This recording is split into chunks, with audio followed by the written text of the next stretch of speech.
Guys, alam niyo ba itong niluto ko? Kung ano ito? Munggos.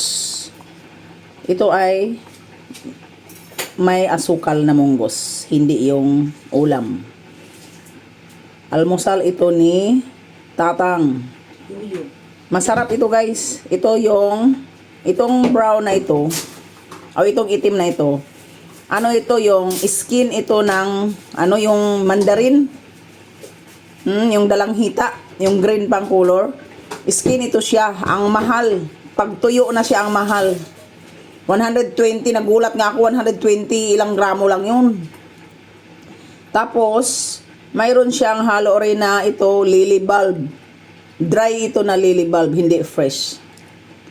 Ito naman bilog. Ito yung tawag sa Chinese is linchi. Ano ito? Lotus seed. Linchi. Ito namang lily bulb sa Chinese, ang tawag dito is pakhap. Pakhap ang tawag. Kaya ito, i-almusal ito ni Busing, ni Tatang. Pati kami rin kakain ito. Kay marami man ito, sinadya akong damihan kasi pati kami kakain. Yan ay may asukal. Masarap guys. Hindi yung matamis masyado. Katamtaman lang.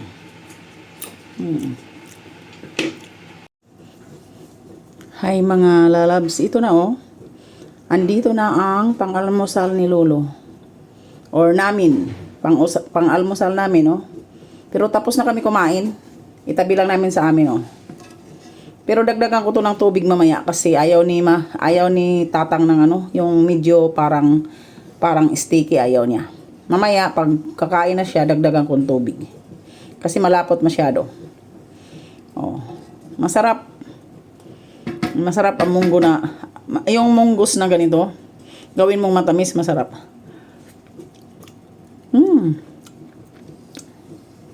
Masarap siya.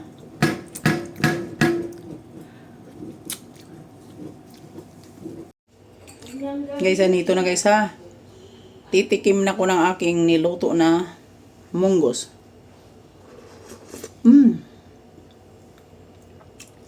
Masarap.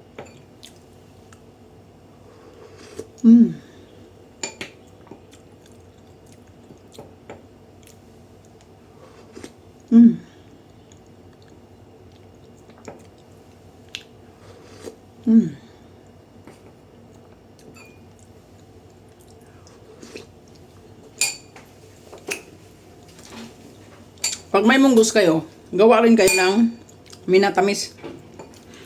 Huwag yung puro ulam. Pwede na kasing gawin yung almusal Huwag lang sobrang tamis. Kasi kung sobrang tamis, hindi maganda.